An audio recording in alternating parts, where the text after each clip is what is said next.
High বন্ধুরা, আমি সাগরিকা। দেখো, আমি স্টেশনে বসে আছি সাজুগুজু করে, কারণ হচ্ছে যাব রানাঘাট। রানাঘাট কার বাড়ি যাব গিয়ে বলছি।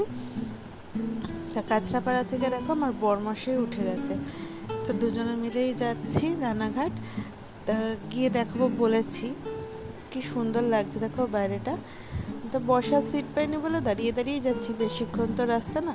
তো নেমে টোটো ধরে নিয়েছি, টোটো করে যাচ্ছি। চলে এসেছি আমার বান্ধবীর বাড়ি, মানে এই যে যে হচ্ছে দোলন।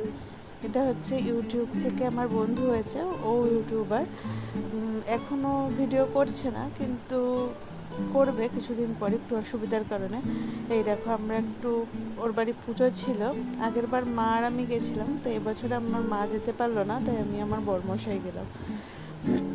খুব সুন্দর লাগে ওর বাড়ির পুজো, এত সুন্দর লাগে, ওটাকে মিস করতে চাই না, তার জন্য তো যেতেই হয়।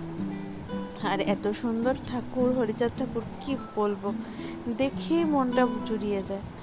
তো ওখানে গেলাম, ওখানে কীর্তন হচ্ছিল, একটু কীর্তন শুনলাম, ওদের ঘরে গিয়ে বসলাম। তারপরে আমরা চলে গেলাম খাওয়ার জায়গায়, কারণ বেশিক্ষণ বসা যাবে না, আবার বাড়ি ফিরতে হবে। সাথে বরমশাই ছিল, অসুবিধা ছিল না, তবুও এই যে খেতে বসে পড়েছি। এদিকে এক বান্ধবীর মেয়ে, বান্ধবীর বর, আর এই দেখো বান্ধবী পেছন দিক দিয়ে কথা বলবে, এই যে আর এক বান্ধবী, ও রানাঘাটে থাকে। আগের বছর এখানেই আলাপ হয়েছিল। তো খুব মজা করলাম, আমরা সবাই মিলে খেতে বসেছিলাম, কিন্তু ভিডিও তুলতে পারিনি। প্রসাদ দিয়েছিল, ভাত, ডাল, মানে ভেজ ডাল, তার সাথে ছিল হচ্ছে পাঁচমিশালি একটা তরকারি, এঁচোড়ের তরকারি, চাটনি, পায়েস। মানে কি বলবো, মাটিতে বসে খাওয়ার মজাটাই আলাদা। আজকের ভিডিওটা এই পর্যন্তই থাকুক, সবাই ভালো থেকো।